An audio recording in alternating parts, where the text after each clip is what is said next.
Kylan, welcome back to the show. I've been looking forward to talk to you for a while now because we have to pick up where we left last time. But before we get started, like I already got comments in the last video we did about your YouTube and it's banned. Can you address that? What happened? Yeah, well, I mean, that's a whole story, isn't it? But first of all, it's great to talk to you again. And I actually was pleasantly surprised when I was still using YouTube to see our interview was being promoted by the algorithm and was getting, several thousand, getting some play. I don't really know how it does compared to your other stuff, but it was just cool. I mean, obviously I'm seeing my own content and stuff, but just to have for a brief moment there. So it just goes to show that what you're doing is you're on the right track and that you are providing a valuable service. And I appreciate you giving me a chance to talk last time. And then, we talked about doing a part 2 for a little while and it didn't materialize yet, but I'm kind of glad it did because now there's a lot happening, at least with me, but in the broader sense of things. So it's cool that the timing worked out, that here we are. We were just talking about this last week when I still had a channel and then I don't have one anymore. So yeah, I did lose my channel. YouTube deleted it. I had, I don't know, 80 or so thousand subscribers, which isn't a lot, but it's still a lot, and it wasn't necessarily the size. Size doesn't matter. It's more just that the audience that, when these companies have they just blanket ban people, it is kind of a cruel and unusual punishment sort of thing where you don't get they sever you from your support network, right? Your followers are your support people. They're the people that want to know what you're doing, want to know what you're up to. And when all of a sudden that is taken away in an instant, permanently, irrevocably, then it's less about, you can't post here anymore, and more about we have alienated you from your people, right? And so I've been through this before, and so let's just say I had a sense it was coming, but I was surprised at the reason that they gave, which was I got an explanation from YouTube. So usually when you get your account banned, you can appeal it. So I did appeal it, and my appeal is still pending, right? But when you're kind of a peon with no social media clout, they'll just let your appeal pend forever. And that's what they did the last time I was banned. And I didn't have a big Twitter following then. And I went on Twitter and I was like, oh my God, guys, I lost my 16-year-old channel for COVID misinformation back in 2023. And I was just shouting into the void. And it was during a time when people were dropping like flies left and right. Well, this time I did do the appeal, but it's still, they're not going to, they'll just let that go forever. But I made a stink about it on Twitter where I do have a following now. And so the Team YouTube account, which does the nitty gritty PR bullcrap on behalf of YouTube on Twitter, they were getting a lot of hits, and they have to address it when someone with a large account, I'm almost 100,000 on Twitter. And so they can't just ignore that. So they're like, oh yeah, we'll get back to you. And then the other day, I think it was yesterday, maybe 2 days ago, they said, oh, check your DMs. I'm like, oh, we're sliding to DMs now, YouTube. Oh, okay. And so I checked, and they said it was for circumvention, which is essentially that I had a previous banned channel, and therefore I was circumventing that ban by making a new channel. So I was essentially banned for life during the COVID era. So because I had a previous channel banned, I'm unable to make new channels. Now, the rub about that is, well, people say, well, why don't you just appeal your old channel? I have been appealing my old channel. I've done it many times. And now it's in a perpetual state of pending. So my original channel I made in 2006, right? This was a 16, 17-year-old channel. And, basically my entire young adult life, I built this thing, right? And I lost it during COVID. And that was this latest one, I'm like, oh yeah, it sucks. But that was the real hard thing, was dealing with that, because it was all of my connections, it was my life, right? And as a creator, right?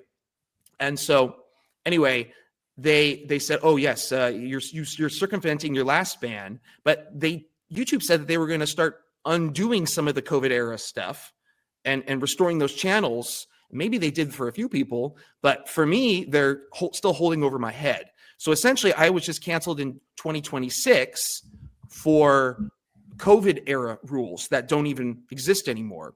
And just to finish the whole your question, I think a lot of people would assume that, oh, it was because you're doing this content with slurs and other stuff in it, which is not true. First of all, content with slurs in the titles and in the lyrics and the violent content, sexual content, that stuff is all over YouTube with billions of views, and almost all of it is not age restricted. Like, you can find some very degenerate, very violent, very crazy stuff. People think, oh, YouTube is like, oh, kids can be on a YouTube is not a safe place for kids. And part of what we can kind of get into this into our conversation, but what I've been doing with this latest channel is a bit of a social experiment. Yes, there's a contingent of like, yeah, I'm super into ragtime and these old music styles, but I was using these songs to prove a point about the hypocrisy of the world that we live in today,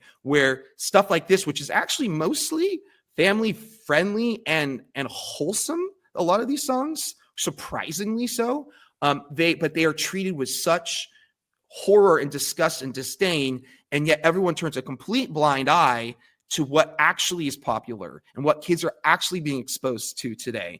And I'm just some dude who likes to play piano, right? I'm not someone wielding a huge social media clout or an entertainment empire or a record industry label, whatever. So it just shows the huge hypocrisy of it all. But long story short, they nuked me. They say it's I lose it all. It's all gone.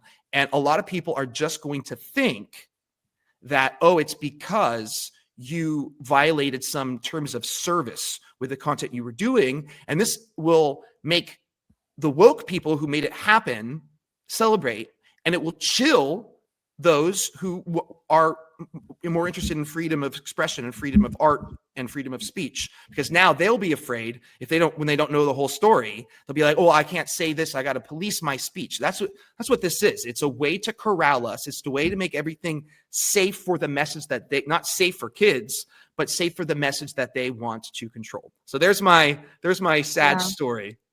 Yeah, I think like at this point, YouTube should apologize for what they did, for blocking and deleting all these YouTube channels that were informing people and telling people the other side of this vaccines or the pandemic. They should apologize, but instead but in your case, it's just an excuse, right? It's just an excuse. Yeah. You just want to.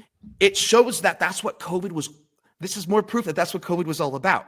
It was a compliance test, right? So it was about labeling who the dissidents were so that they could follow them digitally forever. And I always knew that was what the case was, right? It was trying to see who would speak up and risk whatever. And then when the COVID, all that stuff was done, which they weren't going to be able to get away with that forever. I mean, people can only take so much of such nonsense. But at a certain point, they were like, okay, now we have marked all these people and we will use that against them. And that's what happened against me. I mean, the fact they knew they couldn't get my new channel for TOS violation because I was following the rules. So they were sneaky about it, right? They were like, oh, well, and it's not like they didn't know that I had the new channel for like 4 or 5 years. So they knew I was making, and I was using my same name. And I wasn't hiding it. And I honestly didn't really even realize that my original ban, I know that's like, you can't make any more channels when they ban you, but I actually had that from an old email address from 10 years ago. So that channel predates the channel I just lost, predated my other channels. Man, I didn't create a new channel. I just used a dormant one again and I just started uploading everything again. And then last year I started doing the ragtime songs, which have the spicy words in them, and the rest is history. So yeah, I do think that COVID reveals itself as years go on, since there hasn't been any consequences for the Faucis and all these people around the world that did the draconian measures. And so now they're like, okay, well, let's see what else we can get away with. And so here we are. Yep. Now let's talk about those songs. I think these are the songs why your channel is deleted. My favorite one is Aluminum Foil. It's one of the songs that I listen. It's just my guilty pleasure. Just listen to it, and my kids they were just like hooked. They love the song, and I will link it in the description for those who haven't yet listened to it for some reason. That's vintage. We're talking about vintage songs. That's I know, but it's my favorite. 2014. That's a 12-year-old song. That makes me feel so old. Oh my God. But it's so good. Well, let's talk about that. You have mentioned a lot of things there. What can we take away from that song? Like there are some funny stuff, but there are some things that are very serious. Yeah. Right. So that was the whole thing that I was experimenting with when I started doing this type of content was you could, as a satire artist, songwriter, whatever, you are able to put in things that you can challenge people, because everyone, especially in the time of social media and all that, everyone's like, well, this is who this person really is.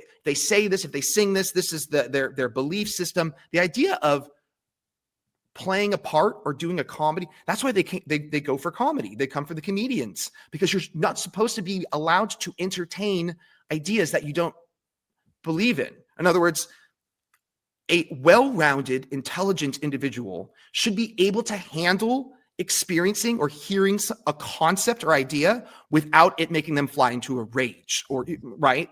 So I should be able to, and I grew up in the 90s when I was watching South Park, and like that came out when I was in 7th grade, and all this offensive stuff that these little cartoon kids were saying. I remember the adults at the time they lost their mind. They're like, oh my God, South Park is going to corrupt the youth. And then meanwhile, me and my friends are just joking about all the having a good time. And this idea of comedy being allowed, you're allowed to say certain taboo stuff in these contexts. Well, that has been taken away during the internet era, where now everything has to be exactly as it is. So the idea that I could sing, people are surprised often when they're like, oh, well, you believe this. They get, again, arguments. And I'm like, oh, I do? And they say, oh yeah, you sung this in a song, blah, blah, blah, blah. And I'm like, oh yeah, I did sing that. That's a satire song, right? I should be allowed to sing things in the forms of art and not necessarily be beholden to them personally forever, right? That I should be allowed to sing things that I completely disagree with. And that concept is lost on a lot of people today. And I'll say, well, do you think that South Park and whatever, they believe all this stuff when Cartman is a Nazi and all that? You think they're Nazis? And they're like, well, no, that's because it's a TV show. And just because I don't have the backing of Paramount and billions of dollars, does that gives them exclusive right to make fun of certain things because they have enough? That's not how it should work, right? Anyone should be able to allow to joke or make art about whatever they want. And if it's bad, then they'll be ignored, and if it's good, they'll be supported, and people at least will start a conversation. So getting back to Foil, I wrote that was published on my old channel, and I think one of the things that got my old channel in trouble, not because it broke any rules, which it didn't, but I sort of experienced my first real shadow ban with that song when I uploaded it in 2014 on YouTube. I don't know if we talked about this, but I've talked about it before in interviews. And basically, they froze the view count. This is 12 years ago when we didn't really realize how bad YouTube really was getting. Alex Jones was still on the platform. Like, they hadn't really cracked down. But I remember they froze the view count, but it was going viral. And you could search for Foil. It's based off of a Weird Al song, right? So Weird Al made an album in 2014. Called Mandatory Fun, I think it was called. Anyway, that was one of the tracks. Just the first verse, it's a short song, and he basically just uses it to make fun of conspiracy theorists. And I like Weird Al, and I think it does some good stuff. And that song, it just wasn't I didn't think it was that good. And mostly because I was a conspiracy theorist, and I was a little bit like miffed. I was like, come on, bro, you can't do us dirty like that. So I thought, well, I should write a Billy Joel, We Didn't Start the Fire-esque version of this where I can just sing every single conspiracy theory that I had come across basically on the internet that I could think of. And I just started writing down, this, and part of, I think, the effective nature of this approach was I was able to slip in stuff that I feel are important to talk about and have more credence and more stuff, but then surround it with a lot of ludicrous stuff too. Like what do I say? Keanu Reeves is the Yeah, king. that one was Yeah. funny. So like Keanu Reeves is like, there's a conspiracy theory that he's actually an immortal vampire. I don't know if you've heard this one. And Actually, never heard of yes. that So, before. well, maybe it's from the old days of conspiracy theories on the internet, but there are all these pictures of this paintings of 1600s dudes, and it's like, oh yeah, that's an Okay. uncanny. This looks like Keanu Reeves. So the idea is that he's sort of this immortal person that has just lived through hundreds of years. And who am I to say that that's not true? I can't prove it one way or the other. It's probably not true, but you know what? It's fun to talk about. And it should be fun to talk about without rousing the ire of the mere entertaining of an idea or a conspiracy theory or what. It doesn't hurt anybody. And that's what they really, how they twisted things, right? They invented the term conspiracy theory after JFK, right? Well, maybe the term had been around, but they weaponized it. These terms have been weaponized, right? So the idea that I could think about even things like flat Earth, these, or the big one, Sandy Hook. Well, let's talk about that one. Let's talk. Yeah. I actually wanted to ask you about that one because in Europe, we didn't really hear about it a lot. It was not in the media. People do not even know here. Why was it such a big deal? You talk the Sandy Hook thing? Because I think there was like, I Googled and there are like more school shootings. I mean, unfortunately there were, but like why specifically that one became a conspiracy theory? Yeah. Yes. It's a great question. And oh my goodness, we could go down a big rabbit hole there. And I'm going to try not to get you in trouble or me in trouble by what I say. No, but it's really that sensitive. It's really that sensitive. And a lot of people know about the Alex Jones. Why? Yeah, that's a great question. So people might know that the Alex Jones legal situation, he was sued by the parents of Sandy Hook, the kids. So now that's why he basically lost InfoWars, and now he had to rebrand as the Alex Jones Show. So I think it was the timing of it, and just, I mean, we were right. Someone who grew, there's so much to unpack here. I grew up with the internet. It was the Wild West in the 90s. It was awesome. Things started to, it was still awesome in the 2000s, but things started to shift by the Bush presidency, George W. Bush, right? He was president when 9/11 happened. And I was red-pilled by 9/11. I was 15. I immediately didn't believe what was told to me. I'm like, and I wasn't a conspiracy theorist. It turned me into one. And I started going on websites and just reading stuff. I couldn't believe some of it. And I'm not someone who is a gullible person. I'm a thinker, a logical person. I'm a musician. I'm good at taking lots of data and sifting through, when you're all those notes, you got to pick the right ones, right? So I was picking all the right notes and the data and seeing, oh, well, this doesn't make sense. Oh, but this checks in, So I was starting to do my research and going down all the rabbit holes, as they say. And I think, and then I made my YouTube channel when Bush was president. That's how old I am. And I started singing these anti-war songs, the anti-Iraq and Afghanistan war. And then the 2008 crash happened. And I started singing anti-banker songs. And I noticed my account started to suffer, my YouTube channel. And this was before the idea that Google or YouTube would just censor people for speech. I mean, that idea, if you say that, people would just laugh at you. But I'm like, hey, guys, I think I'm being censored over here. And no one listened. And I'm like, whatever. So I just kept going. And I think by the time Obama became president, something really shifted in America. And that, you could say, oh, that's the woke thing started. Well, that kind of came. We had a moment where we had Occupy Wall Street, which was this big thing that was on the left, actually was a big was pushing this, fighting the man, fighting the greedy bankers, and protesting.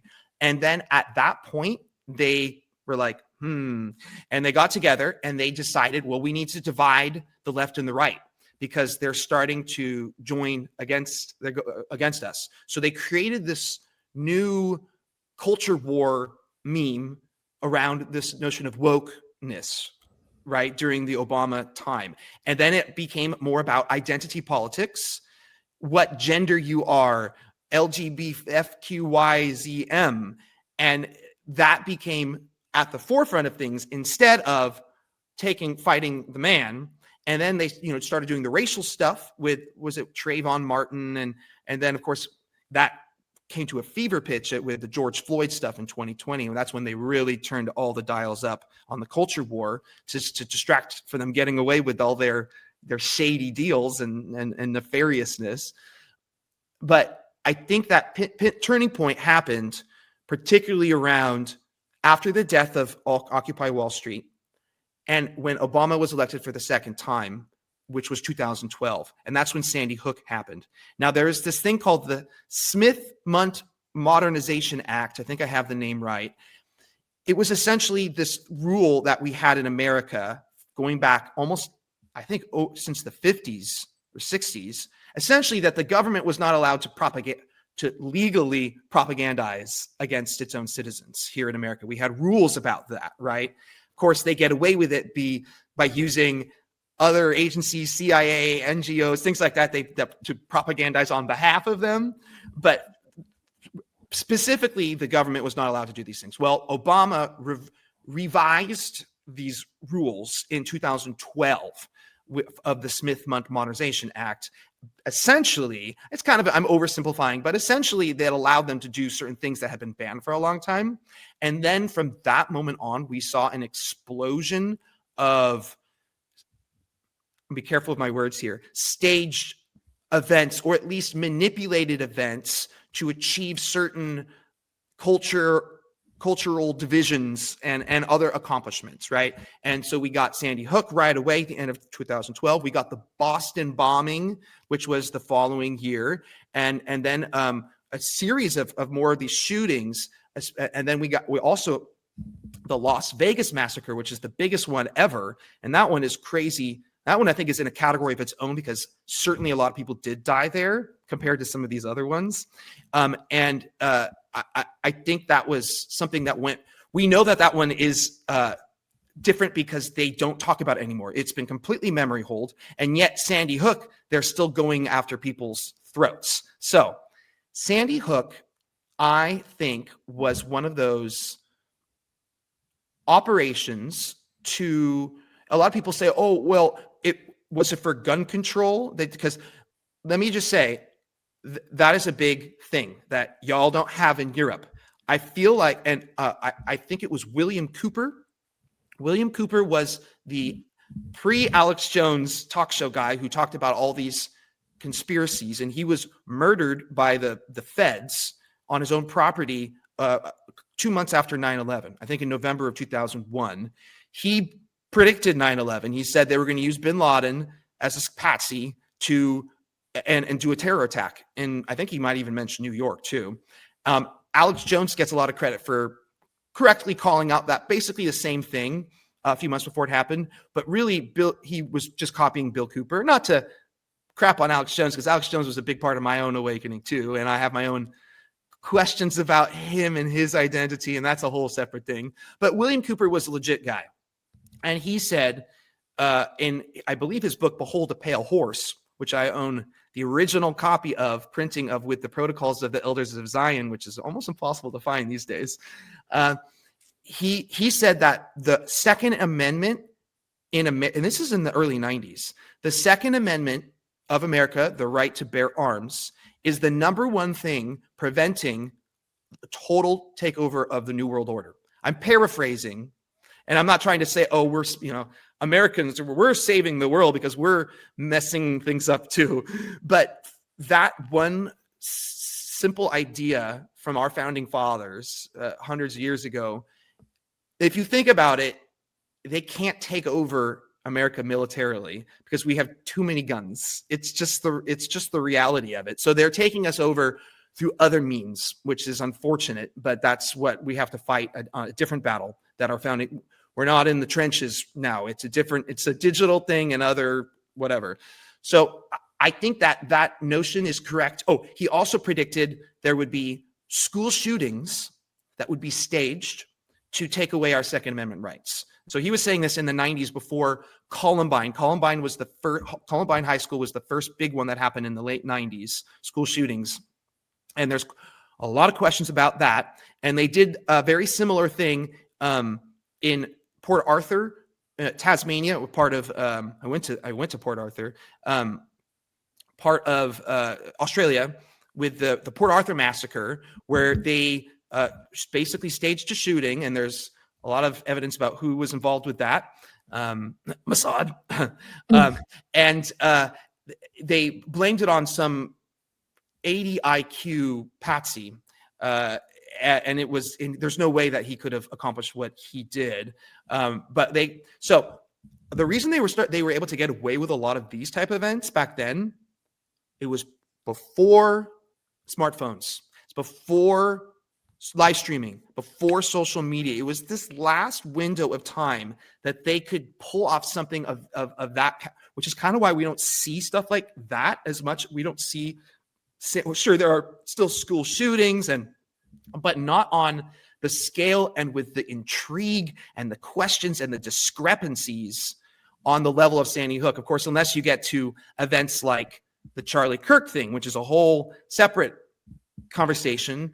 But when you start to peel away the layers, these are ritual type events. I know that might make me seem like I'm some sort of schizo, occultist, crazy person, but I do think there is a ritual aspect. 9/11 is a big, big one. In terms of, when I say ritual, I mean occult. You know what I mean by that?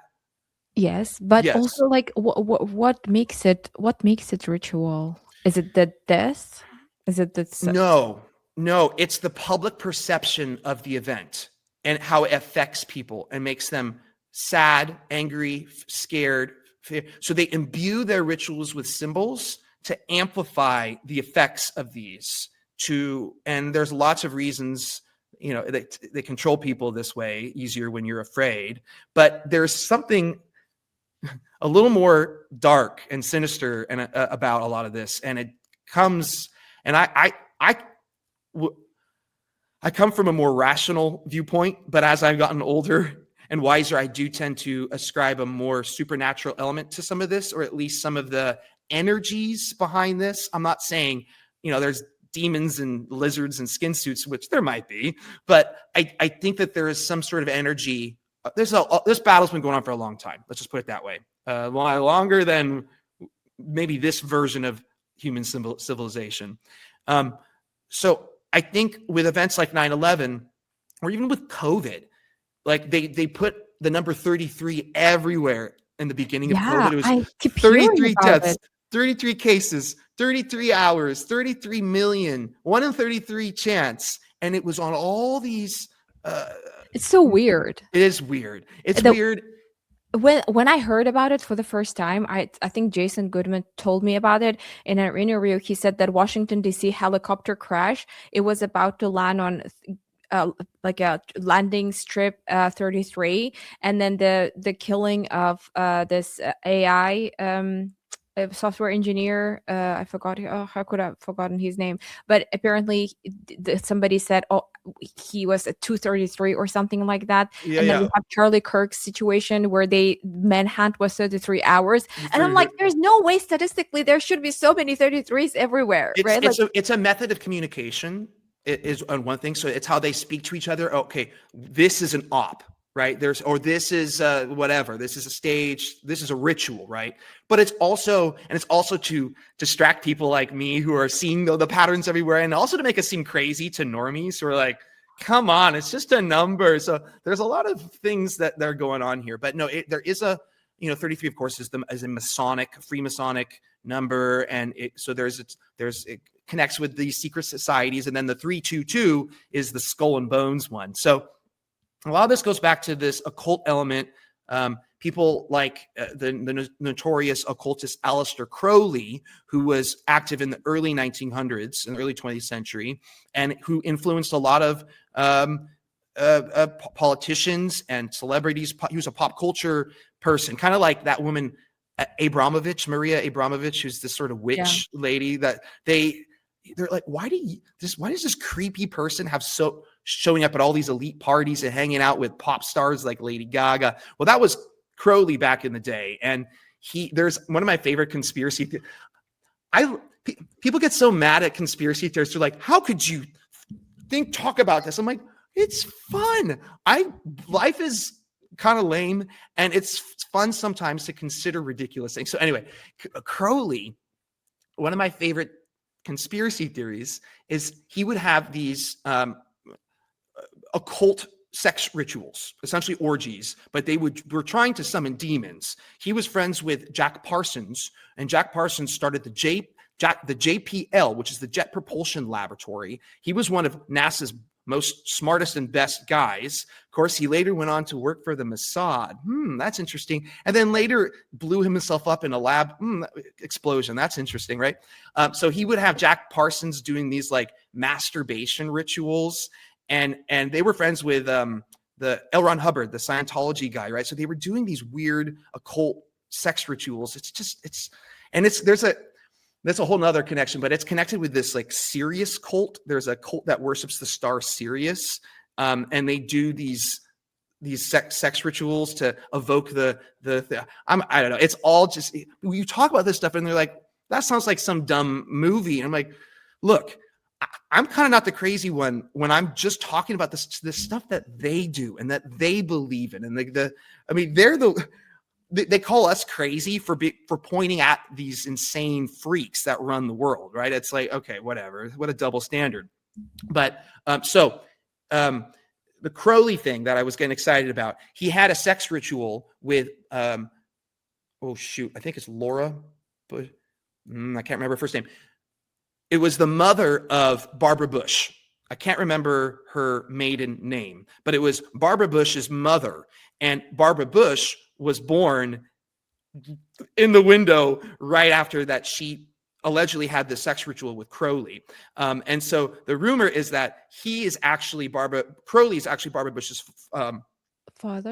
father, and that she married George Bush, who became first president, and their boy, George W. Bush, became the next Bush president, right? So essentially that means George W. Bush, who was president during 9/11, was the grandson of the notorious occultist Aleister Crowley. And there is some strong, substantial evidence to support it. I'm not advocating for that as truth, but it's one of those things where they do that kind of stuff, and it's kind of a big FU. So 9/11 was essentially an homage to Aleister Crowley. I know that's going to sound crazy, but entire books have been written about it by people that are more knowledgeable on the subject than I am, and I've read them, and they're very compelling. The numbers of the flights that supposedly were used, the actual floors on the buildings that were hit, instead of 33, it was 77. There are 77s everywhere. The Pentagon was 77 feet high, had 7 stories. George Bush Sr. was 77 at the time. There was a plane going around, the doomsday plane called Venus 77, flying over the White House. The 77s are nuts. And then these are all Crowleyan incantation numbers. They're tied directly to Crowley. Even the first flight, AA-11, that was the first flight, American Airlines 11 on 9/11. 11 and 77 are just everywhere through this thing. And people would say, oh, well, you're just, again, being a schizo. Unfortunately, as a pattern person, once it gets to a certain number of checks, you have to start taking these things seriously. And it's hard to explain that to people in a single conversation like we're having right now, when I'm like, I've read whole volumes on this and the occultism of Crowley and how it has influenced this and that. And anyway, long story short, they do these events like Sandy Hook to affect us on a subconscious level. And with Sandy Hook, I know I was talking about the gun control thing. It didn't really result. I mean, there were some gun stuff, laws enacted in Connecticut where it happened, but there wasn't like an entire nationwide. I mean, it didn't. So a lot of times I see people trying to debunk Sandy Hook conspiracies by saying, well, if it was to get rid of our guns, then why did we still have guns? Well, it wasn't. I mean, certainly they're chipping away at those rights, but these events they affect us on a very visceral level. And even without getting into the fact of how many died, who died, how did they die, who killed them, did anybody die? These things are less important than the broader narrative that gets put around these events. 9/11 became a narrative of fear and pain and anger and revenge. And we got stuck in that moment permanently by what they did, by how they reacted to us. Oh, my cat just knocked that down. Isn't that funny? Interesting timing.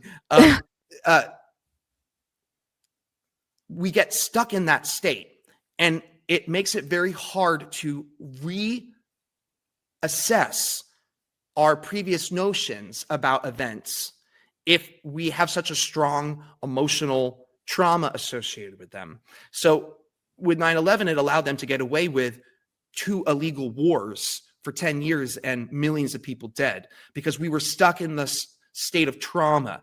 COVID, they were allowed to get away with a lot of the craziest erasure of fundamental human rights than has been experienced in well over, many generations, because people were in the state of terror. It had less to do with who was dying and more to do with the symbolism that was around everywhere. We were inundated with essentially an occult ritual. And so with Sandy Hook, I felt this strongly when it happened because I was as I told you, I woke up at 9/11. So I was definitely a hardcore conspiracy theorist by 2012, but I wasn't necessarily putting it in songs. I was writing anti-war songs, but my Foundring channel was dedicated to ragtime and old music styles. I was trying to separate. This was during a time when you didn't put your real name. I didn't dox myself. I got doxed when I joined a band and toured the world. That's the first time that people found out my name. I was trying to keep myself completely anonymous, even though I was put my face in it. But you could actually put your face up and do videos back then and not get doxed by the mob. Like, that was a different era of the internet. I'm very fortunate I grew up with it, and the younger guys, y'all missed out. Sorry. I was already in this mindset of looking for events that are these staged occult rituals. And I read one of those books on the Aleister Crowley aspect of the 9/11 ritual. It's called The Most Dangerous Book in the World, I think, by this guy, S.K. Bain.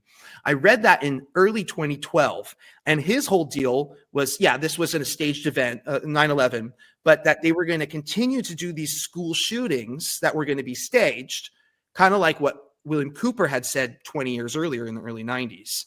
But they were going to be essentially rituals. They were ritual events, and they were going to, for some lots of different purposes. So in that book, he said, they're going to do something big, it looks like, for my sources, at the end of 2012, end of 2012. And also at the time, it's kind of funny to think back at, but there was a lot of hype about the Mayan end of the calendar, right? So the Mayan calendar was supposed to end. They made a movie about it, 2012. Oh, the world is going to end. Yeah. The Mayan calendar is supposedly end December 14th, 2012. Yeah. I think that's right. But I thought all that was stupid. That's like conspiracy theories for the normies. Like, the actual conspiracy guys were like, guys, that's not, this is just a side. It's kind of like Y2K. When we lived through Y2K, I'm like, all right, come on, we've been through this doom. That's not how the world really works. They subtly attack us. They don't do these big old things. 9/11, I guess, was pretty big. But so anyway, I was not I was not expecting the end of the world in 2012, but I was expecting a staged school shooting because of all of the research that I was doing, and particularly because I read this book. And so at the end of 2012, I started thinking, okay, well, 11 is their big number, right? And so 11 is their number for the magic. And the guy whose book I read, he said, well, it looks like Christmas, they're going to do some sort of big thing on Christmas. So I thought, well, maybe if not Christmas, what if they do it 11 days before Christmas? So I was basically like, guys, prepare for a staged school shooting 11 days before Christmas, December 14th, 2012. And that's the day that Sandy Hook happened. So I basically was able to using my pattern recognition stuff, I was able to pinpoint the exact day of Sandy Hook before it happened. So when it happened, I realized what it was, which was essentially an attack on free speech. It wasn't an attack on the Second Amendment. It was an attack on the First Amendment. It was attack on conspiracy theorists. It was an attack on anyone that questions the narrative. Now, we don't even need to get into the weeds about what actually happened to discuss that. It could be a totally organic event. They told the truth about everything that happened. Maybe that's true. I don't think so, but maybe it's true. But my point still stands in that that event itself has been weaponized against, and people are so afraid. It's like one of the most taboo subjects in America because of how powerful it is. I mean, the idea of questioning dead, that's what people say. It's like you are harming the parents of these dead children by questioning how they died or if they even existed. And so that was how they were able to go after Alex Jones. Now, some people say, oh, Alex is a Fed and he is in on it. And again, it's not relevant to the broader implications of something like this and how these events can be weaponized against us, not just Alex Jones. It's the chilling effect. It's the guilt by association. It's like, oh, you don't believe this. I bet you think Sandy Hook is a hoax, or you know what I'm saying? Like, so it's a bludgeoning tool. It's a weapon that they will. It's like a fallback. It's people were traumatized. The way that they portrayed it in the media was trauma. I mean, it's a traumatizing story. 24 children, school age kids murdered in cold blood. That's horrible, no matter what way you look at it. But in the grand scheme of things, with all the war crimes and crazy stuff that's happened in the last 20 years, honestly, it's kind of a blip. Not to diminish the suffering of anyone involved in that, but it's really no reason why, at least as you say, it doesn't have the importance outside of America, but inside of America, it is very important. And I will add one important thing that I've found in my research, is that it was used to prop up Big Pharma. The CFR, the Council on Foreign Relations, and certain pharmaceutical companies have their little grubby fingerprints all over the Sandy Hook case. A lot of young, especially white boys, were deemed as the Sandy Hook event was supposedly happened by this young white male named Adam Lanza, who had psychological issues, didn't get along, blah, blah, blah. There's all these stories around him. A lot of them are not true. A lot of them are lies to prop up this story. But he was, in other words, it was used to preemptively diagnose an entire generation of young American boys and get them hooked on antipsychotic medication. When I was a kid, Ritalin started being a big thing, right? And they started saying ADD. All these kids have. Fortunately, my parents, I was very hyperactive. I'm certainly on the spectrum of some sort, right? But I was allowed to work with my hyperactivity and channel it. And that's why I freaking played piano for 10 hours a day as a kid, right? That was my childhood. And that's enabled me to master my craft. If I had been dumbed down on psych meds and stuck in front of YouTube all day, there's no way I would have a fraction of the skill that I have developed over the years, right? So the idea of dumbing down the next generation with poisonous drugs is one of the ways they're taking down America. We are the most hyper medicated children in the world. I mean, I Actually, don't that know makes so much sense. It makes so much sense because imagine like all the parents who were terrified. What if my kid is going to go and shoot up that's this school right. and you immediately go and get whatever the medication you can They to brought him into the psych evaluations and got him on the meds.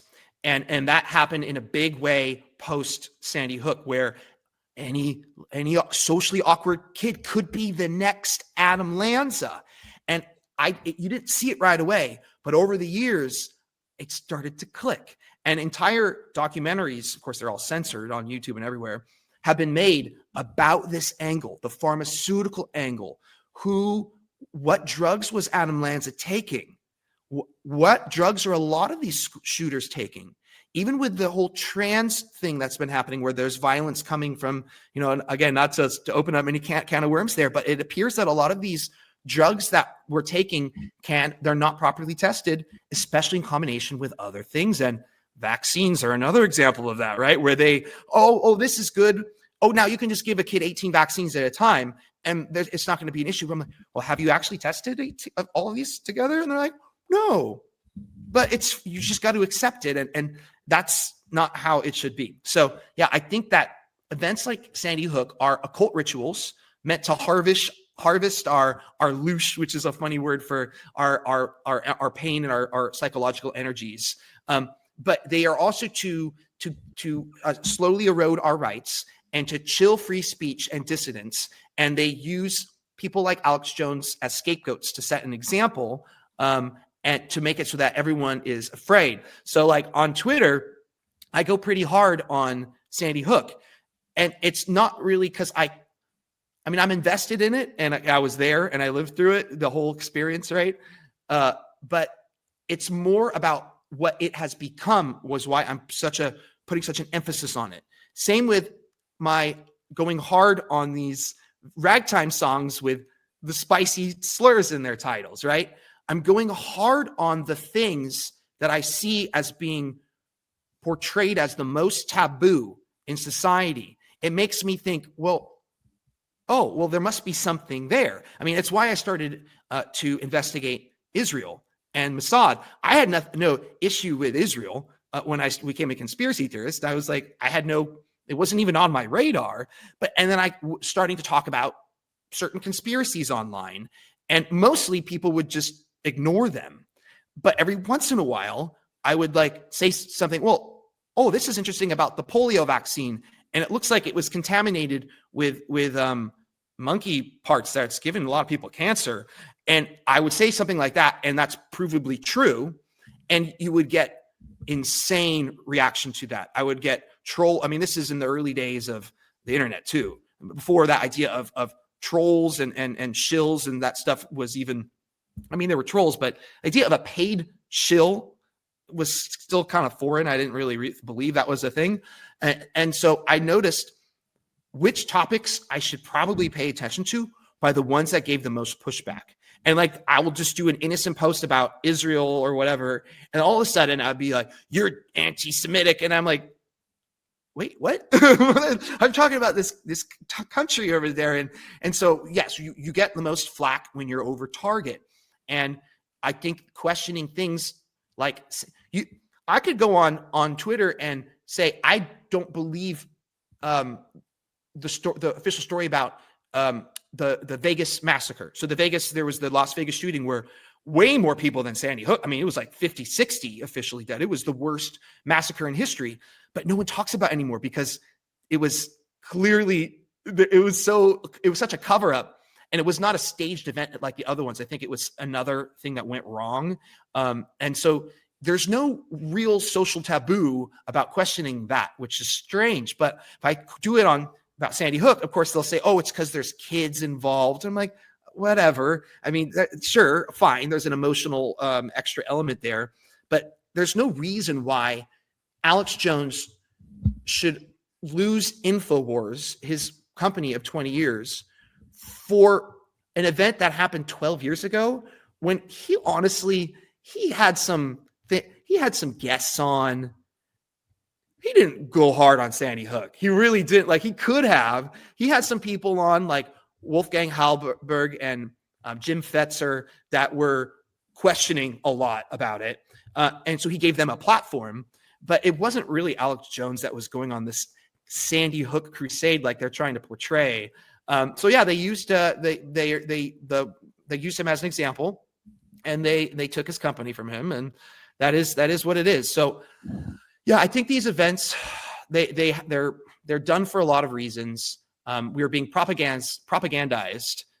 We're being scared, but there's so many layers here. There's occult layers, and again, it makes you sound a little schizo when you talk about this stuff. But I don't really. I mean, I'm long past the time of people calling me schizo. So we've totally come full circle back to foil, which was why we went out down this rabbit hole diatribe. But so I realized I had a viral video in 2013 on my YouTube channel. It was just a piano video. It was nothing bad. It was just a ragtime thing. I was playing the Inspector Gadget theme. Bum, bum, bum, bum, bum, Inspector Gadget. Da, da, da, da, da, da, woo, woo. And this was back when if you had talent on the internet and you were a genuine person, you could actually have a chance to go viral, where it's all now completely controlled. But in 2013, it wasn't yet. And so that video went actually viral. It got like 1 million views on YouTube and other platforms, which was insane for 2013 for some dude playing piano. And I mean, that's kind of like what went viral back then. But for me, it was like a big deal. And so all of a sudden, my account started to explode. And then they kind of shut me down. I noticed that they pulled this plug, because I was already starting to do anti-war song. I had some other stuff too. So I think I was marked as someone who needed to be not allowed to let that happen ever again, because people were from my normie family friendly content were then getting that as an access to the other stuff, which in retrospect was very tame. But at the time, they needed to figure out why Google bought YouTube, and all the social media became monopolized, because they realized the power that it had briefly given to us, and they needed to get that power back. Like, it got out of the bag when they released the internet.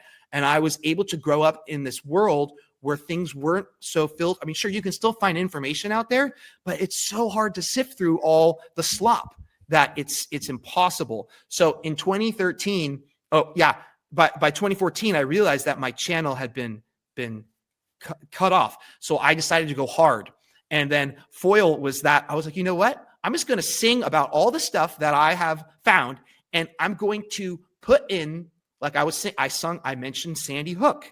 I mentioned the Boston bombing. I mentioned the fact that they are staging pandemics, that they are messing with viruses. I mentioned the fact that perhaps some type of exotic technology was used on 9/11 to bring down the towers. I think that there's I know that makes people kind of look like, what? I think there's evidence for that. That's a whole different thing. So these are ideas that I want to be able to discuss, but if you just sort of talk about them, it's harder to reach people. But if you sing about them with a smile and a catchy tune, it can pass by these safeguards that we have put around us. Not for everybody, but it kind of lowers your guard a little bit, and it makes you more receptive. That's what I found. I mean, I didn't go be like, I'm going to become a conspiracy music singer. That was never, I wanted to make ragtime and old music styles, and for normies. I wanted to make people, I didn't want to make people, I'm an artist and an empath. I don't like when people get mad. I mean, I kind of do to troll. I like to troll certain people, but I don't really want to hurt people. That's not my goal. And it hurts me when I see people hurt by what I do. And I know that sounds kind of wussy, but it is, as an artist, you want to reach people, especially as a musician. You don't want to make people feel bad. You want to music is supposed to I mean, some music can kind of be like, yeah, I'm in a bad mood, I'm whatever. But for the most part, people put on music to feel better, not feel worse, right? And I think there's a lot of pain. I think that's why people like me were targeted. I'm not saying I was the only, there's a lot of folks that were targeted during the COVID era. I was taking the pain that we were all feeling on all sides of the spectrum, no matter what you believed in it. And I was trying to make it funny. I was not trying to make it fun. I was trying to lighten people up a little bit, right? And so I wrote these songs about how ridiculous it all was, but it wasn't like, it wasn't like the blues. It wasn't like, let's all feel sorry for ourselves. I feel like that's why I really like the ragtime era, was because life was hard in the late 19th century. People died, just babies died all the time. It was crappy, man. But it was also very vibrant, real, and human, and way less people fighting black versus white, men versus women than people realize. I mean, yeah, there was major inequalities, and yeah, I'm not saying we should go back to that era, but for the most part, it was poor versus rich. It was the haves versus the have-nots. It was the us's versus them. And the poor people, black and white, whatever, were all in it together. And so the music of that time really reflected that, in that it was singing about really hard stuff in life, but doing so with a twinkle in your eye and a spring in your step. The music itself is relentlessly optimistic. And this combination of bouncy music, but lyrics that are, man, that's real. It helps you get through life better. And I feel like we lost something when we left that, when music became more commercialized, became more sexualized, became more, not violent, but just more degenerate in a way. It propped up our vices instead of trying to give people inspiration. I'm not saying that every song from that time was like a beautiful, wholesome message, but it was more like learning to laugh at each other, learning to laugh at life, but also doing it with your head held high. And when you got to like the blues era and even jazz, when everything became a little more whatever, but like blues the music was all about feeling sorry for yourself. And the lyrics are all about feeling sorry for yourself. So it's just going to produce this depressing feeling, and you're not going to be better off at the end of the day. I'm not saying that all blues is bad. Like a good blues song every once in a while is great. But if you just only do that, you're not going to come out, it's not going to create a better world. Let's just put it that way. So the idea that I could sing a song like Foil and be like, Sandy Hook was a hoax, ha, ha, ha. That's powerful. I mean, obviously, I didn't say that in the song, but I applied that. That's a powerful tool to reach normies in a way where if you just say, we need to if I do that, I mean, I love Alex Jones, but like, they're turning the frogs gay. That's funny. It's funny, but you're going to shut off a lot of people. You're going to make some people like laugh and like, but if you're kind of like, they're turning the frogs gay, and you're like, and you have, that will reach another crowd, right? We're all trying, I get complaints that, you're playing this gay piano music. Like no one's going to take it. I'm not trying to reach you. If that's your opinion, I agree. A theater music is kind of gay. Yeah, that's right. Fine, whatever. But I'm not trying to reach you. I'm trying to reach the other people that actually do like theater music. But those artistic realms, have been totally co-opted by the woke mind virus, for lack of a better term. Whereas theater, from my era that I'm researching, I'm not 100, but the era that I like, the 1800s theater, the early 1900s was based. It was funny. They made fun of and people say, oh, they did minstrel, blackface, and all that. Yeah, sure, but it was a free for all. They were making fun of all races. Black people were putting on yellow face and making fun of Asians. They were putting on Jew face and making fun of Jews. And guess what? They loved it. Jews were writing ragtime songs mocking how stingy Jews are. They were written because It was funny. Stereotypes are funny. They exist for a reason. And when you lean into them, it gives you more credibility. Irish composers were writing songs about how dumb and violent and drunk Irish people were. And I'm seeing these songs. I'm like, wow, this guy's going hard on the Irish folk. And I look him up. He's born and raised in Ireland, Irish blood. And it's like the idea that you're not allowed to have this type of humor about our cultural differences. That's a modern invention. That was not, and you could argue that, sure, you can go too far in the other direction and it will cause dehumanization. I get that. But we are now in the opposite. We've gone too far where, and that's why I really started to lean into the Foundring persona, because I saw everyone being afraid to talk about things, people getting canceled. Like during COVID, I'm like, well, I'm going to write a song about Fauci because apparently everyone's getting banned for singing about or talking about Fauci. I'm going to try it. And I got banned for singing about Fauci. I was like, oh, well, I proved that point. And I remember I wrote a song called You Will Never Be a Woman, which kind of got me in trouble. I wrote that in 2021, right when the trans debate was really, I mean, we were in the thick of Black Lives Matter, the COVID hysteria, everything was just nuts. I mean, it's such a crazy time if you think back at it. But I remember Dave Chappelle did a comedy show, and they were employees at Netflix that were protesting. He made a trans joke or whatever it was. And it wasn't even that. I mean, he was talking about he had a trans friend who was bullied into suicide by other trans people because his trans friend was not on board with the extreme elements of the trans crowd, right?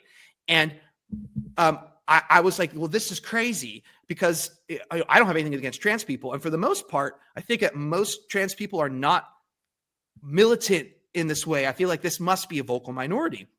So I'm like, all right, I'm going to try to write a song. So I wrote this song just about the issue called You Will Never Be a Woman. And it's actually a pretty tame, kind of almost loving, a heartfelt song. Sure, it teases but it's definitely a satire song. You know, I'm saying stuff that's obviously a joke. And if anything, I'm parodying the right wing too, right? A lot of people don't realize, they think I'm some sort of far right person, Nazi, but a lot of the songs that I wrote that they think are me believing in far right views, I'm actually making fun of the far right too. Not that I disagree with, I agree with some things on everybody, right? We're all humans. We all have valid points. They all should be heard, right?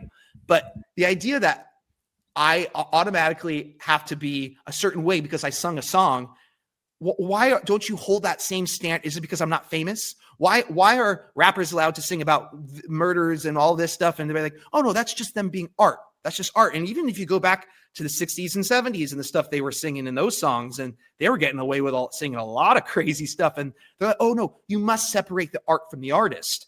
So that idea has been eliminated in the social media era, where you're not allowed to separate the art from the artist anymore unless you are in a special club.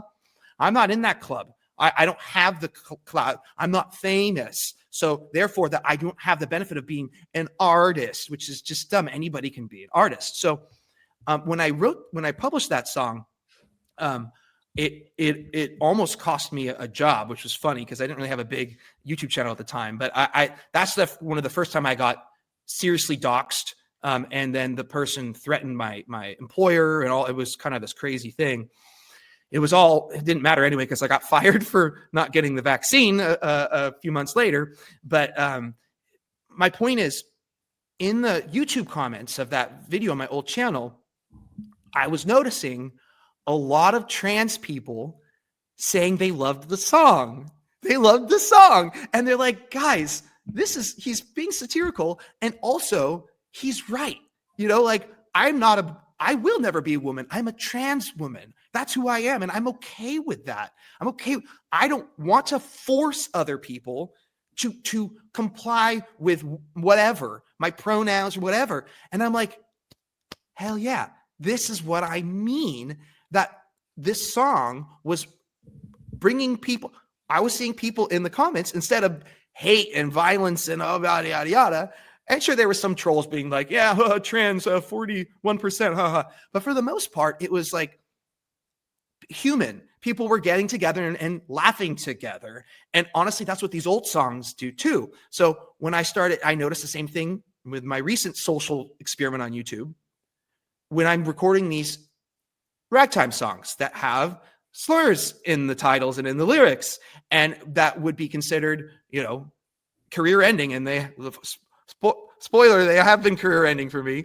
But I noticed in the comments, I'm black and I love this. I'm black. Like there was, in fact, the people that seemed the most mad were white. Let's be real. And like older white women, let me just say, I don't know what's wrong with y'all, older white women. But for the most part, I was seeing the opposite. I was seeing what I thought would happen was that this type of content was having a uniting effect. And I think that is what ultimately led to YouTube pulling both of my channels, my old one and my new one.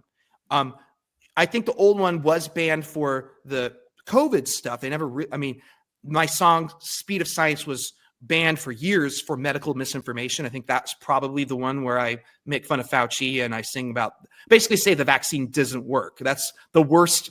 And that's honestly the reason probably why I just got my new channel banned. I'm still being punished for saying the vaccine didn't work. But I did so with a catchy tune and a smile. And that is what they can't abide. It's one thing if I'm just some podcaster. There's nothing wrong with being that, Joe Rogan. And of course they attacked Joe Rogan too with the whole ivermectin thing, right? So they came after everybody. But the idea that someone could use songs to break through that barrier of propaganda is a very potent tool that they have been wielding against us for a long time. Like I was saying, musical theater used to be based. It used to talk about all this fun. Well, and now they think, well, you must be some gay theater kid if you're doing musical theater. Well, no, that's not true. They just have created that false narrative around that. So anyway, the idea that I could reach people on the left, which is what I can do through this thing that has traditionally been associated with the left, is anathema. In other words, they don't want to let someone like that, they can't abide by that. And especially because I feel like, I know that I might alienate some people that are on the extremes, but I feel like we really do need to meet in the middle, have a middle ground more than we need to all separate by race and everything and all that. I get the argument there, but in this world, it's literally not going to happen. It's not practical anymore to have these idealistic designs for your world. You can't just shut off your neighbor forever. We're all here for better, for worse. And it's like the old times, it's the us versus them. It's the haves versus the have-nots. It's the same battle. And that's why they want us fighting over words and slurs. And I'm like, look, they are imbuing these words with power, with a lot of power, because words are spelling. Words are spells. So the idea of a slur is very important, that they need to give these slurs power, because it allows them to keep us under control and fighting with each other. When these words don't have those power anymore, there's less of that fighting. And the reason I went hard on the music that I did, in addition to the historical element of it, was I'm trying to converse. It might sound counterintuitive, but I'm trying to lower the tensions.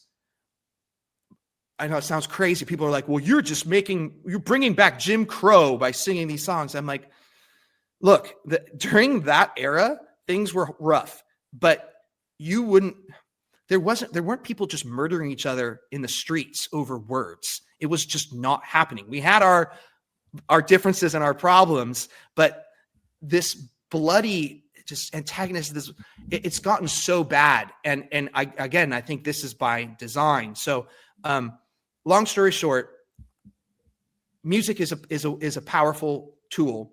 They've had control over it. And I realized that in the early days of my YouTube internet music experience, and I've been targeted for a long time for it. And it's going to follow me for the rest of my life. So basically YouTube is now saying I'm banned permanent. I can never make a channel again. I didn't really realize that is where we're at. And the reason is because I broke the rules during the COVID era, and I'm assuming those rules are the COVID stuff. And now they might say, oh, it's, you did hate speech. It's all songs. I didn't make any, how could, it's art, right? And things like foil, I think, are a great example of how effective it can be to start people thinking about stuff. Yeah, I put in ridiculous stuff next to the real stuff, but I don't personally know what's real or not. I mean, I'm just throwing shit against the wall too, right? I don't have the authority on truth, but I feel like we should all be able to talk about all these things without fear of persecution, cancelment, losing your job. All this stuff I think is ridiculous. So I think that the reason why people who are targeted like me is because we are expanding the dialogue. We are bringing people together that normally wouldn't be having conversations. I'm bringing anti-trans and trans people together, and they're laughing together. I'm bringing Black and white people together, and they're laughing together. Now, I'm not saying that if you don't find what I'm doing tasteful, I think that you're bad. I mean, you're allowed to be offended by my whatever I do. That's your right. But it's not your right to not be offended. Does that make sense? So you don't have the right to not be offended by something that I do or say. That's your issue. That's your problem. I can offend you if you're going to be offended, right? So yeah, I leaned into the offensive nature of some of this stuff and this language, but I am I guess a free speech absolutist. I don't really know what that means. I firmly believe in free speech. I guess that stops if at violent threats and stuff like that's different, right? I don't think that's free speech, but I don't know. I guess it depends on the context. I don't want to talk myself in circles here, but I think that especially for arts, for music, we really need to protect that. And it's very revealing how disingenuous they are and hypocritical they are in terms of what they allow and what is broadcast with billions of views to our children, the degeneracy, the crazy stuff that people get lucrative careers. And I'm not saying, oh, woe is me, I don't have a lucrative career, but it's more like, I'm not trying to have a lucrative career. I'm just trying to live and eat, and that is in jeopardy. Even that I struggle to do. So there's a huge discrepancy here with how rules are enforced. And I think I have shown that really, especially with this last, my YouTube channel, and how it was showing that people are starved for content that does not conform to these certain set of rules, which are all just imaginary in the first place. And they are causing more division. These rules are these people say, oh, we need to get rid of segregation. You are segregating us by making dialogue impossible. When we can get together and laugh and sing, that's when we heal. And we can keep our different cultures. We don't have to mix and everything and become all one blob, but we can still come together, joke about our differences, like, haha, you like watermelon, haha, you're a drunk Irishman, haha. Like, these things can happen without us killing each other. In fact, they need to happen, or else we do end up killing each other. Because when we're separate, when we're not allowed to address certain stereotypes which may or may not exist for a reason, then they become more of the other. Yeah. You become more humanized if you are laughing together and comedy is allowed. It brings the human. Exactly. You can sing. Music has that effect too. And when we're not allowed to do these things and say certain words, it separates us and makes us more antagonistic to each other. So that's a long-winded way of trying to excuse the fact that I was singing 1,800 songs with slurs in it. But I really do think I have a point. And unfortunately, employers won't listen.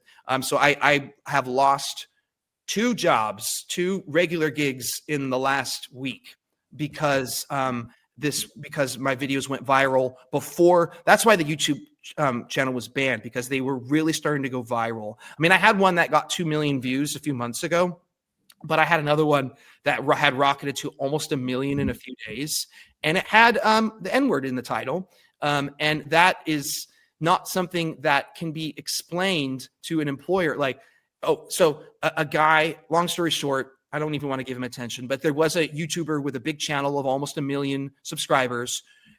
And for the record, there had been several Black YouTubers who had made videos on my content, and they were quite supportive of, and I really appreciate that. And and it's more proof of what I'm saying, that the people that were actually getting mad weren't the quote targeted demographic. Like, the people getting mad about the trans stuff generally are like older white women, or Karens, I would say. It's not like most trans people just want to live their lives and be left alone, right? And like with the Black people that were reacting to this stuff, I was seeing them like, yeah, this is getting ridiculous. We're tired of being portrayed as we're reactionary and emotional when we're not. We're like, we can handle a song from 150 years ago with terms in it that were not considered offensive at the time. Like, that should be the litmus test for just a normal human reaction. So there was Black YouTubers that were like, yeah, we love what he's doing. We get it. We understand it. And I'm like, yeah, that's great. That you get it. And so this one guy didn't get it. And he made a video. Of course, he has a big following. And he basically doxed me, using my name and then talking about my family, my kid, and all this stuff. And he sicked his entire community at me and basically told them to ruin me. And they flooded, they found, me and where I work, and they flooded them with threats and complaints. I got death threats.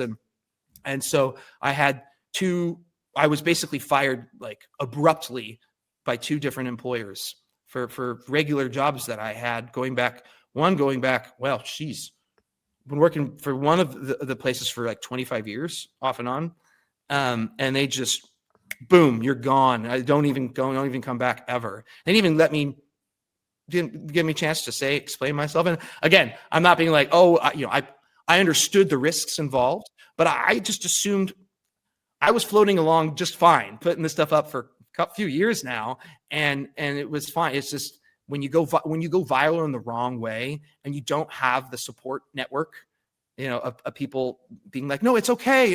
They see this one thing and then it is what it is. So I accept my fate, but I knew YouTube was going to ban my new channel, but I didn't think it was going to happen the way that it did and for the reason that it did. I thought they would try to get me with some hate speech but they couldn't. They didn't, because they know that, that's because it's not true, because it would expose the fact that they let all this other stuff with these exact same words, with actual violent content and intentions, with serious degeneracy and serious sexual, like crazy stuff is allowed on YouTube. They cannot say that what I was doing, which has actual sincere, legitimate historical preservation value, like serious, like you can't argue against that. Even my detractors admitted that. They just said I was using it to spread hate, which is just dumb. I was like, no, I'm using it to make you stop being such a little bitch is what I'm trying to do, but that's a different thing.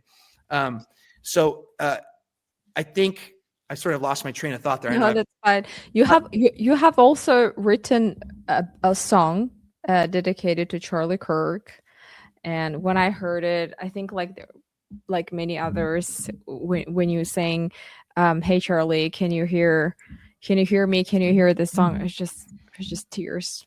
Yeah, that was again that song. As a musician, I'm an empath, and I try to react to what I'm seeing. When I see people feel a certain way and react a certain way, I want to fix them. I know that sounds kind of lame, but I mean, it's just true. I do. I want to make you feel better about the world. I wrote the COVID songs because I know there was a lot of people like me who were frustrated and they felt like they had no voice. And I had people tell me, they said, I've been depressed through this COVID thing. I can't see my grandma. I'm locked down for 2 years. And then your song was the first time that I laughed again. I mean, literally people said that. And that's the kind of thing you live for as a musician, right? And so when the Charlie thing happened, there was so much pain. And people were like, oh, are you going to write a song about Charlie Kirk conspiracies? Because I was already questioning it, right? The day of, I'm like, there's something's wrong here, guys. So, but I was like, no, I'm not going to write a song about the conspiracies right now. People are hurting. I need to write a song to make them feel better. And so that's why I wrote that. Again, I was trying to also show that, like, I used to be a serious songwriter. I know that might sound crazy, but when I made Foundring, the character, when I was 16 years old, in high school, and started writing songs, they were serious. I was trying to be, can you believe that? At one point I wanted to be taken as a serious songwriter, you know, and make albums and for everybody. And over the years, when my dream started when I realized that wasn't going to happen, and I shifted course and more to like music history preservation and that, because I'm like, all right, I'm not going to make it, I guess. But now I think back at that and I wonder how much of that was these companies, because I was putting myself on the internet thinking that I was having an even chance, a fair shot, but I wasn't given an even chance. And now I realize that was foolish, but whatever, we can't regret for the rest of our lives. So, you know, I wrote that Charlie song like that, trying to tap in to show people that, you know, I can write these serious songs. Now I did follow that up with a song called Queen Erica. I don't know if you saw that one, but I then was like, all right, I guess I will do a conspiracy one on the Charlie thing. And so and it's frustrating because that's another example of people taking things the wrong way, and it's not all one-sided. It's not just lefties, right? So lefties often hate me because I do the trans stuff, and they don't get that it's satire, right? So I get a lot of hate from them, but then I get hate from the right when I question Trump or MAGA or whatever, or, you know, what their sacred cows that they have. And it definitely goes both ways. Both sides are guilty of the cancel culture, 100%. So I got a lot of people up on the right mad at me for the Queen Erica song, because I go hard sometimes in my satire stuff, I'll admit, but that's kind of the point, you know. It's just, that's what I do, right? I make people try. Sometimes I like to make people feel good. When did you release it? December, because there's a Christmas tree in the I background. think you gave it a good time. I think because also Candace didn't go after her right away, because everyone was like, I gave it some so serious obvious, right? She was it was too much. Everybody was like, it's too much. You need to talk about it. And Candace and I was like, yeah, I think she's waiting. Because it's just not nice. It's, you know, to go after her.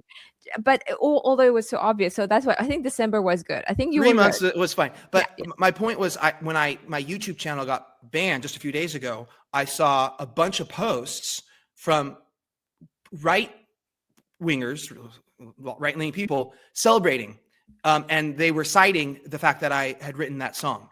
That song, and that's just frustrating, and that's kind of part of the reason why we're losing, because obvious. Because first of all, the song is what I do. It's what Foundring does. And again, it's why I created this Foundring. I'm Kylan, right? I'm Kylan. Hello, I'm Kylan, right? But I have also created this a figure, right? It's just like, sure, you know, you have people like Weird Al, right? But he's Weird Al, right? And sure, like Weird Al in real life is different probably from the guy who's pretending to be Anakin Skywalker and singing, you know, and I'm trying to say, like, we have this idea of an artistic persona. So my Foundring persona isn't me, right? It's a character that I've created that pushes boundary. Well, I created it to be a songwriter, but then I realized that I could use it to different ways. I've used it in different ways, right? And so the idea is I should be able to explore things musically. I should be able to explore things musically, and I should be able to write. I mean, I'm a meme songwriter. Like I literally cut my teeth just reacting to me. I mean, even the Foil song was basically a bunch of conspiracy memes jammed together in 10 minutes or 9 minutes and 11 seconds, right? However long. And so I should be able to write a song like Queen Erica about the conspiracies surrounding her and the things that, because that's what people were talking about in December. It was a big topic at the time, a few months ago. And I was like, oh, I'm going to sing about all the things I'm seeing people saying. Does that mean I believe everything? No. Does it mean I might find there's some credence in some of these observations? Probably. I'm singing about it. But we, again, should be able to entertain notions that we don't agree with. And that is why we're broken right now. Social media, I don't know what it is. Like, it used to be, yes, you be completely anonymous on the internet. Like, do not put any of you could create it. You can be whoever you want on the internet. You can make all sorts of little screen names and pseudonyms. I had like 50 different pseudonyms and handles I used on all sorts of different sites back in the early 2000s. That was what the internet was about. Today, they changed it. MySpace, then Facebook. It then became, you put every information about who you are, your details, your bank account, it's all done on the internet. It's such a reversal from that, right? So the idea that someone is on the internet in 2026 singing a song without necessarily believing everything they say, that's completely foreign to a lot of people today, right? The idea that they'll say, oh, well, you're just using that as an excuse of parody and satire to hide hatred. I'm like, okay, you can make that argument tyrants have made that argument for thousands of years. That's why they go for the court jester first, right? They go for the intellectuals. Like when China had the Communist Revolution, they went after the musicians. What did the Bolsheviks do when they took over Russia? They shut down the music schools and executed the teachers and stuff. The ones that were the artistic types, right? This is why they go for those people first, right? So I get, sure, there's someone that's going to be out there that is a racist bigot, and he's going to sing songs about racist, bigoted things, okay? And then he'll hide behind that. He'll say, oh, it's just art. Okay, get over it. Move on. Don't listen to him. Go give someone else your money and support, right? So this idea that, oh, you're hiding behind, okay, fine. Sure, I'm hiding my conspiracy theories behind a catchy song. My distrust of Fauci, I'm hiding it in the lyric, in music jingles. Sure, okay, and great. If you want to offer your counter signaling propaganda, by all means, you write a song that sings about COVID and see how well you do, right? But they lack that creative force, the energy. That's why all those pro-COVID songs that were propaganda, we look back, they're so cringe in retrospect. I mean, they were cringe at the time, but when you are pushing the narrative that is not controversial, I mean, it's the status quo. There's nothing challenging about it. You're not a hero. You're doing, I mean, I'm not saying you shouldn't, fine, sing songs about how much you love Fauci, but I'd rather do it in a tongue-in-cheek way, right? I'd rather use their tools against them, and they can't abide by that. So people like me, they're like, well, you sung the N-word, so you're racist against all people that aren't white. I'm like, unfortunately, it doesn't work that way, actually. And you might think that's the world that they want you to think, but that's not the real world. And my comments were proving that in the comments of all these videos. And that's the real tragedy. I still have all of my videos. They're backed up on Rumble. I have them on hard drives. I didn't lose the videos. I lost the views. I lost the channel. And I lost the subscribers. That sucks. But what we really lost was the dialogue that came with them, the comment sections of people that weren't freaking out. Like when I lost my Foundring channel, the original one, with the comment section of "You will never be a woman," it wasn't "you're an evil anti-trans person." It was like, I'm trans and I love this. And on these ragtime songs, it was like, I'm black and I love this. They're like, I'm black and I gave him the pass. Like, there was less than 1% of the reaction was negative. And of course, they became the vocal minority. But it's more proof that people are way more rational and cool and normal than they want us to believe. They want us to believe that we're all either extreme communists or extreme right-wingers, when most people, life's a spectrum. That's the way it is. And when you have comedy that addresses the spectrum, and even a way that might seem offensive to some, it's going to have a uniting effect. I maintain that till my dying days. And I think that's why the songs that I revive are so powerful, because they show us a world that was taken away from us.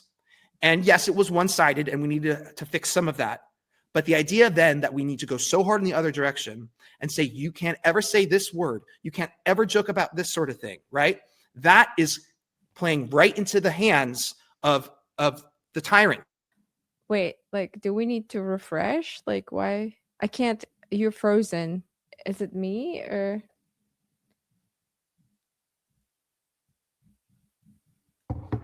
Hey, can you hear me? Mm-hmm.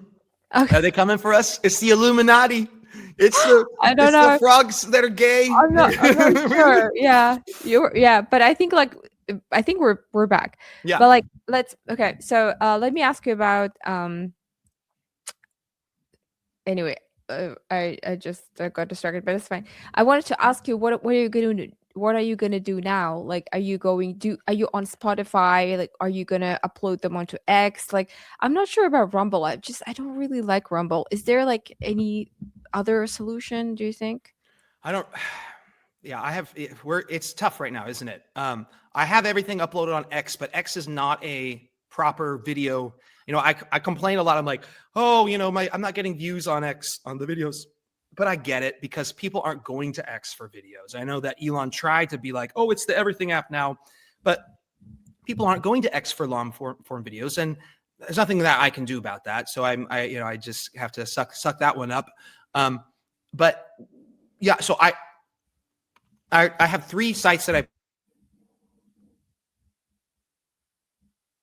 their pluses but they all have their negatives, just like anything, right? Rumble. So I am on Spotify. They had been blocking my channel for many years.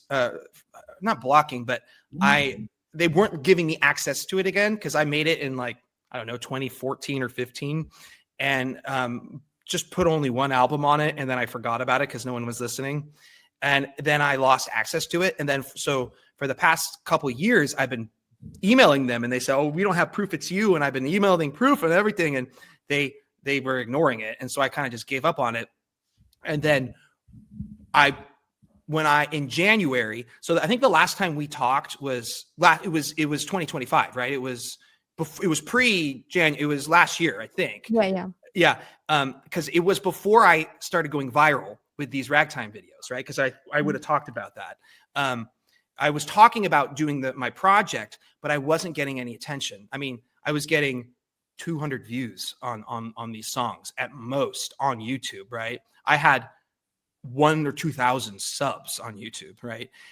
So in January, I made the Moon song about the guy in the moon. There's a someone in the moon. Let's say there's a ragger in the moon. Let's just say that there's a ragger in the moon, and it's just a hilarious random song that completely was lost. I just rediscovered it. Only existed in one university library. Anyway, it just was one of those, when I had that 2013 viral video that got 1 million views in a day, me playing Inspector Gadget, you can't predict virality on the internet. It just it strikes when it strikes. So this one just hit all the right ticks. The provocative title, the catchy song, the white dude singing it, and the fact that the song itself is very lighthearted. It makes fun of white trash, and it's something that is it really tapped into just about everything. Like there's a little something for everybody in it, I think so. And the fact that it was, people, as someone who plays ragtime, we get it. It's not everyone likes the old styles and stuff. Like, we're not trying to win over the world. We're just trying to keep this stuff alive. And I understand if you don't like it, that's not for everybody. But for the first time, I broke through that, and I showed that there's people that are like, wait, I thought I hated these old stop music styles, but this is actually pretty catchy. The rhythms are kind of cool and fun. So it's like, I had to have that provocative title to break through, to reach people. And then they were to be able to like, all right, I got to check this video out. Where normally if I was like, random ragtime song from 18, people are like, what? I don't care. What is this, right? The fact that they have made these things too taboo to even talk about is like a golden opportunity for those of us who are trying to keep this era alive, because these words are everywhere in this music. And for the most part, they are used quite benignly. They're not hate speech. They're just, it's the language. They're like dude, words like dude and guy, and these were just terms. Anyway, so it went viral in January. It got 1 million views in a couple weeks, which I had never happened to me for 12 years on YouTube, at least. And then right then, Spotify finally approved me and let me come back in. And unrelated to just that, it was just coincidence. I've been bugging them for so long. I started going hard again. I'm like, give me my show. So I then put that up on Spotify immediately, and I was surprised that Spotify took it. So yes, I am on Spotify, and ironically, Spotify mirrors, or I use DistroKid to kind of, it's just the thing that sends stuff to Spotify.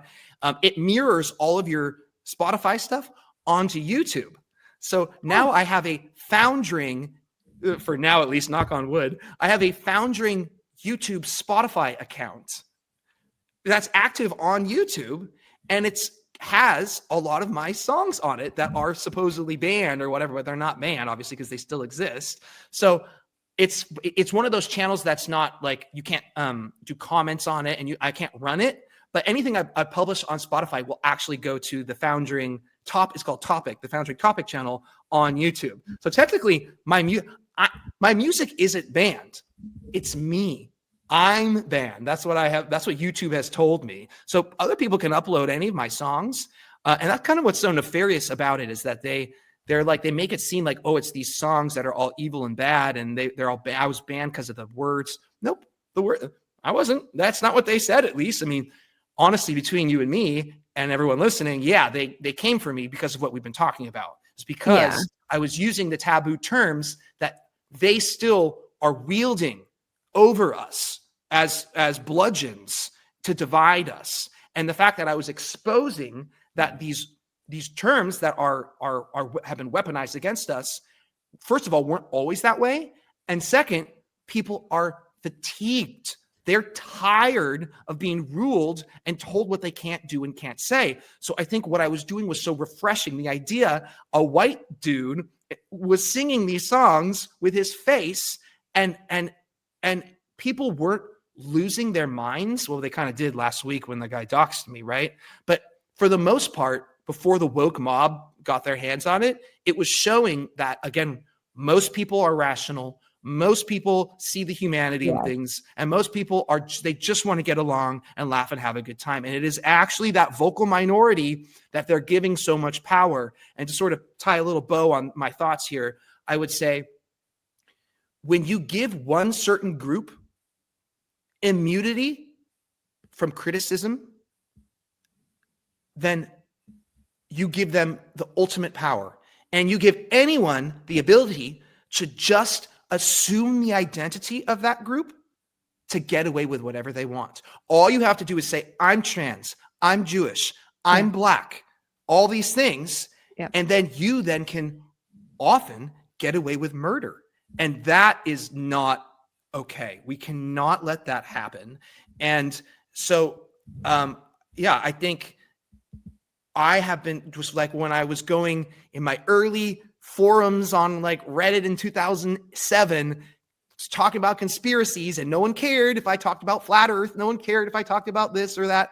But the moment I mentioned vaccines, it was like a hive. The moment I mentioned Israel, it was a hive. I had whacked repeatedly. And then all of a sudden I'm like, wait a second, I better look into that. The lady doth protest too much, methinks, right? And so, to quote Shakespeare, who wasn't Actually, Shakespeare, that's another conspiracy, right? I put that in the, I say Shakespeare didn't write his plays. AIDS was made for blacks and gays, right? That's from Foyle. So yeah, I think that any group that claims immunity from criticism deserves to be criticized aggressively until they stopped acting that way. And then when you stop acting so butthurt or offended, people will just move on. You won't get a rise out of you, right? Stop giving them ammunition. Trolls are going to troll, right? And I'm trolling. I will admit, I'm trolling, Fauci when I'm writing these songs. Yeah, I am. But I'm also trying to take back power from those who are wielding it against us unjustly. So that's my story, and I'm sticking to it. So on Spotify, because I'm thinking about myself, right? Because I'm being selfish here. Can you upload your aluminum foil on Spotify? Where am I going to listen to it now? Yeah, it is.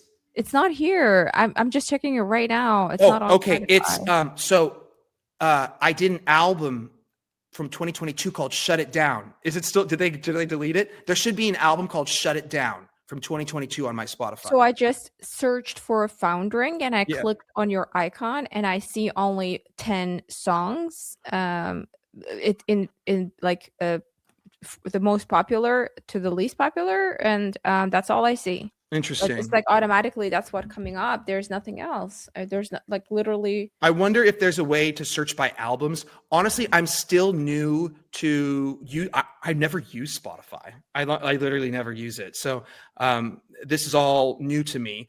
There should be a way to see my albums on Spotify. Have all of your songs there right now? No, very few. So maybe you haven't uploaded it yet. No, I have. So it's I re-released the version that is on Spotify is not the YouTube one that I recorded in 2014. I made an album in 2022 called "Shut It Down," and I re-recorded a lot of my old conspiracy songs, including that one. So the song "Foil" is on my album "Shut It Down," which literally got uploaded to Spotify 2 days ago. Okay. 2 or 3 days ago. So it's not like under artist. So if you click on artist, so for anyone trying to find it, if you click on artist Foundring, you will see only 10 songs. But then underneath there's like I don't know if I can. So there's like underneath there's 2 albums. So you have to click there. So I think it says featuring Foundring, and then there are 2 albums, and I think it's inside. Well, there should be more albums. I have an album called Etudes, an album called Lullabies, one called Theater, one called Deja Vu, and Shut It Down. Can you somehow put them like under your name, or are they like? Because why are they not showing up when you're like under artist? Because you know what I mean. Like when you click on Britney Spears, you will see like artist, and then you click, and then you see all her songs. So for yours, only 10 songs are showing up when you click on artist.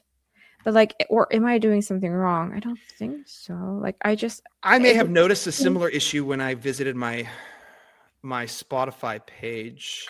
I'm trying to. Oh, so found it. Sorry. Okay, yes, good. You have to click on this. How do you pronounce discography? Discography. Sorry. Yeah, you have to click apparently on discography. I'm just now getting the link. Yeah. Here, can I send it to you? Is it possible to link Spotify? Okay, so let's, for everyone else, because now we cannot listen to your songs on YouTube, so we're gonna have to go to Spotify. And I'll just link. I just sent in the chat, in our chat, I sent a link that goes straight to the album "Shut It Down." Perfect. Okay, awesome. I think it is. Yes, it is. It went to "Shut It Down." Yeah. Okay, great. So well, at least we have Spotify, so that's good news. And you know that does mean that video it must be on YouTube. It's not the original one. It's just this audio, right? There's no video of me singing. However, if you go to the Foundring Topic YouTube channel, honestly, I wouldn't be surprised if they ban that too eventually. Wait, like how are you gonna open it? Because obviously when you play on piano, it's a different effect. Like, your whole song is the whole performance. It's not just like an audio. We Yeah, want well, to. that's right. That's why they went after the live videos, but the audio. So I'm sending. So here is. I just sent a link to the YouTube video of my album studio version of Foil, which is on YouTube right now. Okay, it's opening. Let's see. Yep.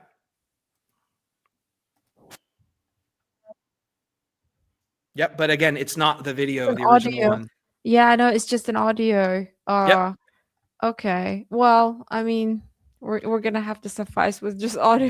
That's what we're gonna have to do with. Yeah. Also, Yeah. that Foundring YouTube Spotify thing, it will never be a video because it only mirrors things from Spotify. So Okay. it's only just going to be the audios. But I am putting together 3 albums worth of the ragtime songs, all these old ragtime songs, which is just it's a shame. It's a shame because yeah, there is very clear historical value other than the funny like slurs in the titles or whatever, the offensive or whatever you feel about it. But they deserve to be alive, and I am the only person with the training and talent and courage, for lack of a better term, to preserve this music. I know a lot of people that are in the ragtime scene that love these old songs and play them privately, but they are terrified to do them publicly for obvious reasons. They will be called this or that, but I know them and they're not this or that. They're just nerds. They're autists that love this old stuff, and they have terms in them that decades after these songs were written, we decided these are bad, right? So it's unfortunate that all this music, which is meant to be performed live, right? Some of my detractors have complained and said, these songs are already preserved on university websites as sheet music. I'm like, first of all, in the sheet music form is not how this was meant to be experienced. Sheet music is sheet music. It's things on a paper. That's not music. I mean, it's technically sheet music, but it's not something that you can just experience, right? The idea is that someone performs that sheet music for you, or you sing it that self. The sheet music is step one. That's not preservation. Yeah, sure, they've archived it, but the music itself has not been preserved. Just the blueprint behind it. It's not real, right? And so this music was written to be performed in a live setting. People would gather around their piano in the parlor and sing with grandma, or they'd go to a show and they would have someone sing these songs live. So I think what was effective about what I was doing was I was doing that. I was showing people how these songs would be experienced, which was someone, a comedian usually, like a jester type person, hamming it up, doing ridiculous facial expressions, but also with talent underlying that.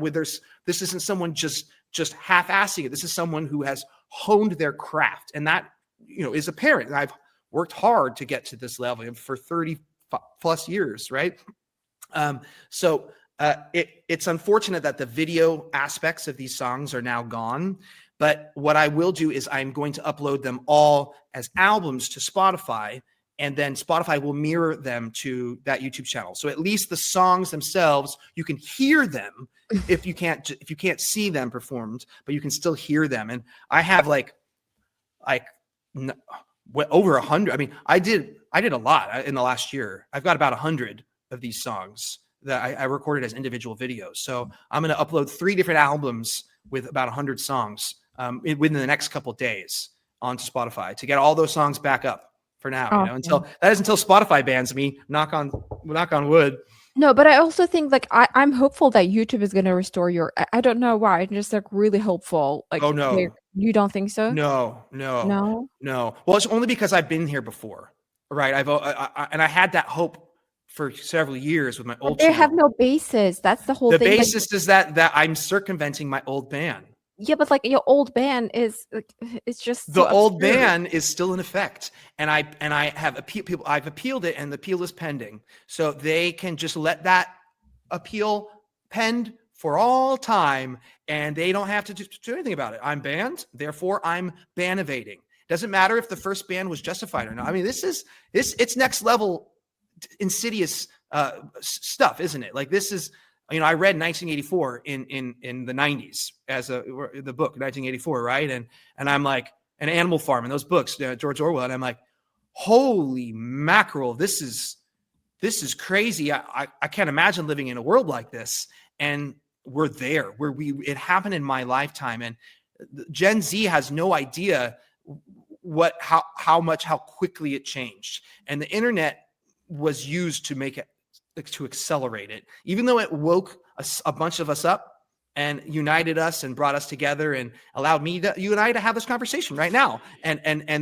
But that doesn't matter if you have companies like Google that can completely unperson. That's what they've done. They've unpersoned me. You can't even, all Google results, all of it. It's just, it's gone in a flash. And it makes you realize that is the future that we're heading towards. So people like me are kind of like the canaries in the coal mine of being like, hey, it's like a Library of Alexandria warm up, right? When they're going to delete a lot of, they're going to only allow a certain thing to be told. And I feel like, especially you'll see that these YouTube channels getting hit right now are like World War II historian channels and stuff like that are just generic stuff about our history, but that may show things that are different than what they have told us. Like these ragtime songs, I'm like, wait a second.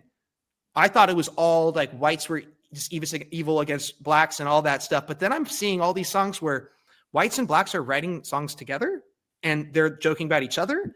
And black songs writers are making fun of whites and like, wait a second. There was a lot more back and forth than it wasn't as one-sided. So these songs show that during a time that was divided for a lot of reasons, it wasn't as evil and one-sided as they want to portray. And that is what they tell us today. And that's why it's causing all this racial strife today, because they're like, well, your ancestors suppressed my ancestors, and therefore you need to be punished today. When the reality is like, okay, yeah, humans have been suppressing other humans for freaking 10,000 years. I mean, come on, like that's just how it goes. And it's really, it's usually a top-down thing, right? Where we're controlled that way. And it's almost never like one side fighting against another side. And sure, that's, civil war, and we're used by the powers that be. But the idea that we can re-examine our history and find nuance in the history and our ancestors is not allowed today, because they want to create the history for us. And that's, straight out of 1984. And the internet is a good way to do that once they have control. But they had to get control of Wikipedia, of Google, YouTube, all these mainstream, and then they had to corral us all into these spaces. So just to finish, Rumble is great. It's one of the only alternatives we have. They have been I'm not making money I've been streaming on Rumble, and people send tips, which is lovely. I love that. But my videos, there's not enough ad revenue. I'm maybe make $1 a month in ad revenue. Like it's some freaking tiny thing. I'm not complaining. I'm just saying there's not a lucrative place for content creators unless you are huge, but they recently had been demonetizing most of my ragtime songs. Yes, they have been demonetized, and I'm assuming that affected the algorithm. And so I loudly complained about it, and that's just unfortunate that you have to complain these days to get noticed, right? I've been trying to tell Rumble, like, why, blah, blah, blah. So finally when I tagged Rumble, I was like, look, you're demonetizing my videos. It's ridiculous. I'm not even trying to make money from them, but you can't be the free speech alternative and do that. And so a Rumble employee did reach out and apologize and said that they were in the wrong, should never have happened in the first place, but totally reverted all of it and then remonetized all my videos. So within a day, I had to have a platform big enough to get their attention. But at the end of the day, they made right. So things like that, it's like YouTube would never ever dream of doing that, right? They just say screw you, and they just ban you, and they don't care, and they'll let that other guy, his video that doxed me and got all these threats against me, it's still up with hundreds of thousands of views, and there's comments threatening me, death threats, saying I should be killed. Talking about my family, and they're on YouTube. They're still in the comment section, and that is all allowed. You see how insidious this Double is? standards. Yeah, It's it's crazy absolutely. double standards. So Rumble's good. I'm gonna start streaming because you asked like what am I gonna do now? I'm gonna have to start streaming more since I'm losing gigs now. My music gigs in real life now. I'm getting fired from them because they've been contacted. And again, it is I knew the consequence. I knew what the consequences would eventually be for doing what I did, but I feel like I made the right choice, and I also feel like I proved a point trying to show that that this music and the people who wrote them weren't all evil and bad, and that there's nuance there, and that this should be appreciated and discussed and not eliminated from the conversation, which is the frustrating, which is what they ended up the decision that they ended up making. So yeah, and then I put for those who are interested on Odyssey. I know Odyssey has its own issues. All these alternate sites have their own issues, but Odyssey is where I have backed up all of my old songs from my old YouTube channel, from Foundring, going back to like 2006, before my YouTube ban during COVID, when I had a feeling that it might happen. I mirrored all of my old songs, which is good because I can show that this was literally all the content I had. And it's also proof that it's not, I mean, there's songs like Foil and stuff, but it's not extremist content. It's not, there's some COVID stuff, but it's really not that, certainly not enough for a permanent YouTube ban for the rest of my life, which is what they are holding that channel. Anyway, so that is all on Odyssey. So you can watch all my old videos, and I still put the new ones there too. And then I have most of the stuff on BitChute too. And I like the BitChute. Hardly any, the issue is, and I don't blame people for this, people are using these websites who are already dissidents, to put it lightly, right? They're already thinking outside of the thing. So they're not going to these sites for easy listening music, or they're not going to for the arts, right? So these sites are more politically oriented because these are people that have been banned essentially for their political views. So when someone wants to just put on easy listening, they're going to throw on a lo-fi YouTube channel. That's just the way it is. So Rumble, people aren't going to Rumble to listen to classical music or pop. You know what I mean? Like they're going to it for a certain thing. So it's hard for me to complain and say, no, people aren't listening to my music on these alternate sites. Well, we need to get more normies on to these alternate sites, and I don't think that's ever going to happen. So places like BitChute are great, but like I said, people aren't coming to BitChute to listen to some gay piano dude playing piano, right? You know what I mean? I mean, gay like figuratively, right? I'm not gay, but but you get my point, right? Yes, but I think, is there like any way, maybe like a petition so that YouTube would, or do you think is it just like too, am I like, Oh, it's not going to happen. I'm not big Yeah. enough. Yeah, there's a petition to get my old one. Someone started one to get my old channel back, and I think Maybe there is a way. Maybe we could like, maybe yeah. we could, is there a petition? Maybe I could put the link of if you could send me if there's like a petition already. But There isn't something one has for to my be. new channel. I think unfortunately, I think a lot of people are just going to think that it was because I was singing these songs with the slurs in them. And so a lot of the reactions when I announced that the channel was banned, unfortunately, a lot of it was, well, what did you expect? What did you were doing, right? And so unfortunately that we are in that place. Well, you clearly, what did you expect? You were going to say, well, we shouldn't be in a place where Exactly. Like, one person is allowed to say these things because of the color of their skin, and another person's not because of the color of their skin. That's the worst type of tyranny. somebody who's saying what did you expect is already the person who complied to the norms and got used to the tyrannic system that we already lived in. That means like they're already not fighting and they just like gave up. That's the only way that I can describe like whatever you expect. Like, and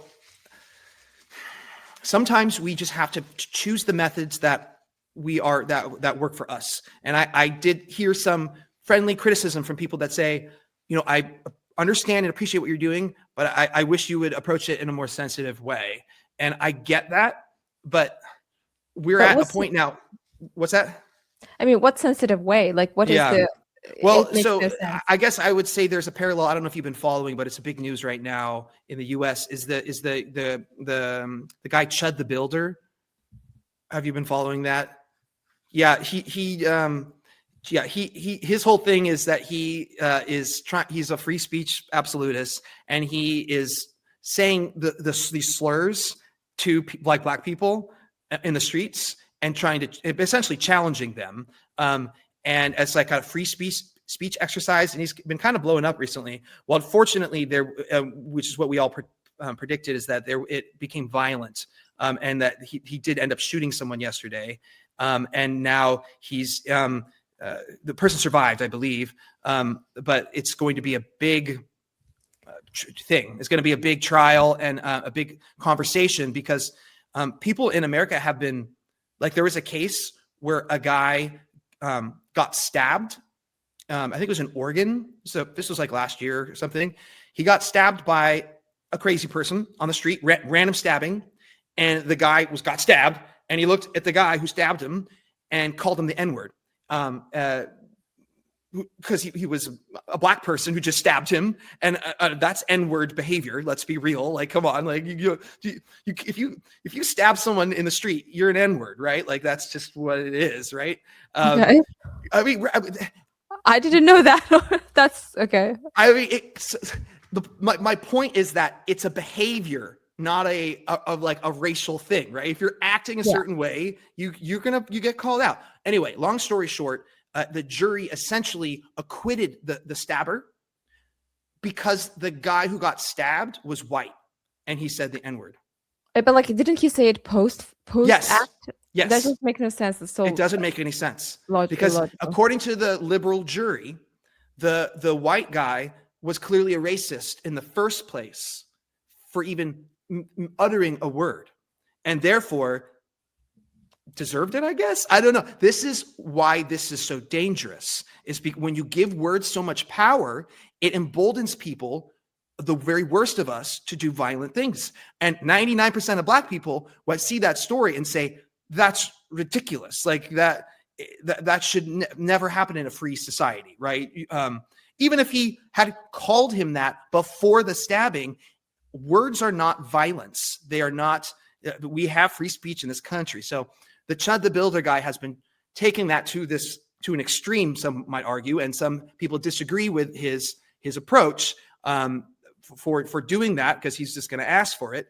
But he, and I sort of have my own feeling as someone who literally sings songs like that. I shouldn't be one to judge. You can disagree with the method, but I feel like some of us have to take these extreme actions just to show just how bad the hypocrisy is. I'm singing these songs and getting fired from them and literally unpersoned in my own community. Like, I'm losing serious connections over this now, especially in the last week. It's been really bad. That kind of thing we shouldn't be getting to this point, right? When like I said, the decadence and degeneracy and all these horrible things that get propped up with billions, they're not complaining about any of that. They're complaining about me. They've got a blind eye to the stuff that YouTube is showing children, because they don't want to acknowledge that these companies that have power are using it for negative, nefarious purposes. So, some people are like, well, you shouldn't be going hard and singing all these songs, and but I'm like, I feel like that's what I'm obligated to do. And I don't want to hurt anybody. I know it's funny to say that while I'm singing these horrible things about Queen Erica and accusing her of this and that. It's like, I just want people to chill out, laugh a little bit, and think, and stop being so reactionary, and stop getting into this mind of this terror trauma effect, where then you are stuck in that mindset. Like the people that got traumatized by 9/11, people got traumatized by Sandy Hook. They are mentally incapable of reevaluating their initial opinion, because it would require them to reevaluate the trauma. Same thing worked with COVID. They traumatize enough people that if you tell them that things didn't happen quite the way that they told us, it forces them to reevaluate and therefore relive the trauma that they experienced, even if it's several years later. So they have to then shut you down and say, well, no, it had to be this way, because that's the narrative that I wrapped in my own psyche with my own trauma, and I've dealt with that, and I cannot open these fresh wounds.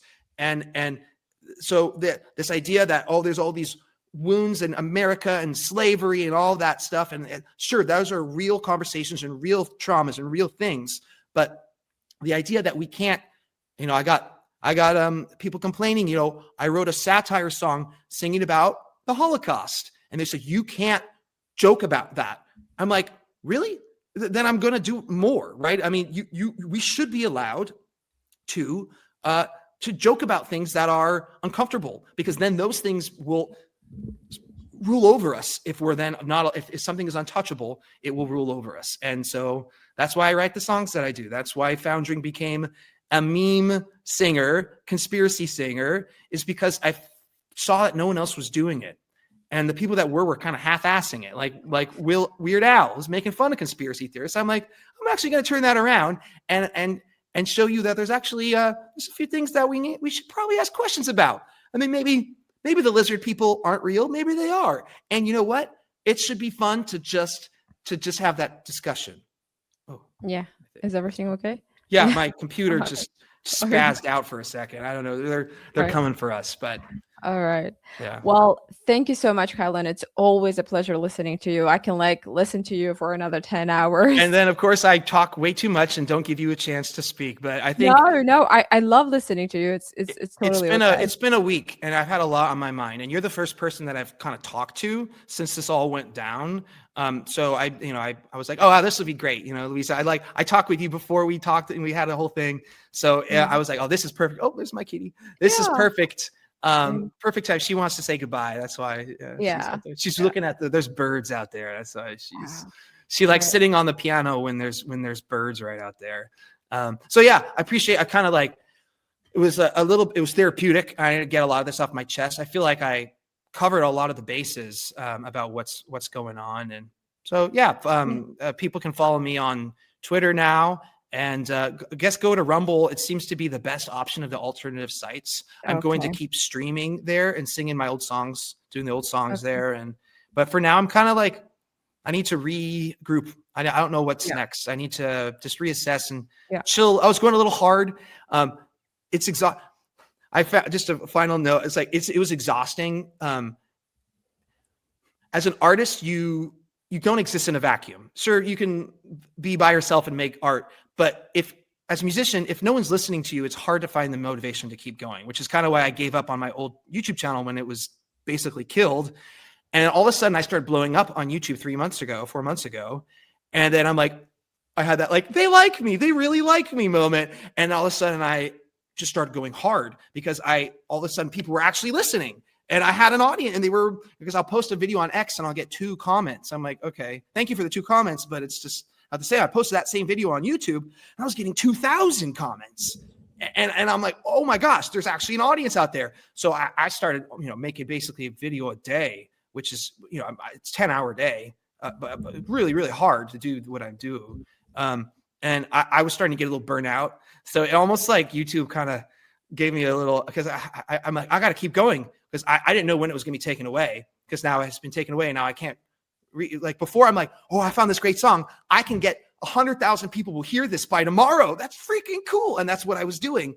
Now, if I find a great song, I'll get maybe a couple thousand on Twitter and a couple hundred on Rumble, and that's it. So the motivation is gone to be prolific.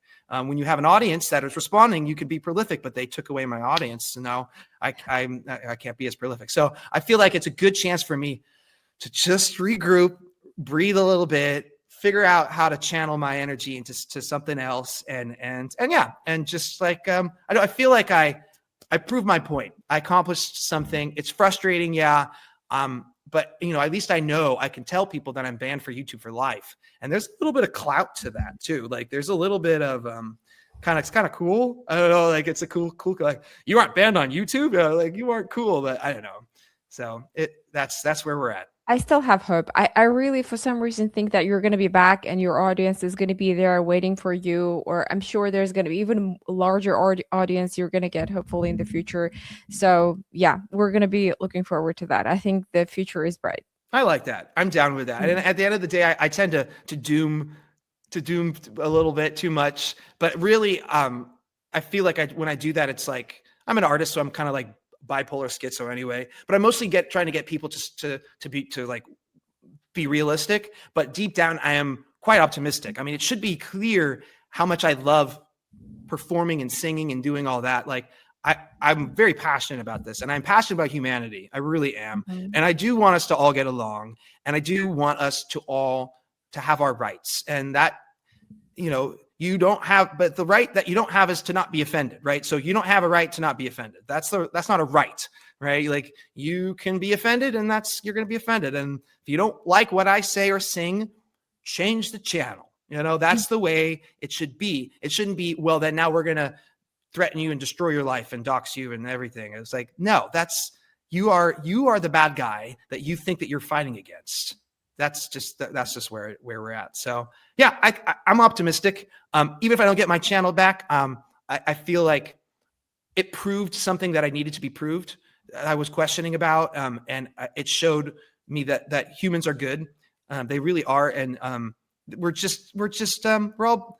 we all have our faults. We're all troubled. We're all just big kids, and we're all just trying to figure out what's going on here. And like the ragtimers, like the ragtime era, we can sing about the hardships of life, but we're sure as hell going to dance and smile along the way. And that's what I'm trying to do. Try to keep smiling. I can't dance, but I can smile and I can sing. Yeah. So That's a perfect place to end. Yeah. great. Thank you so much.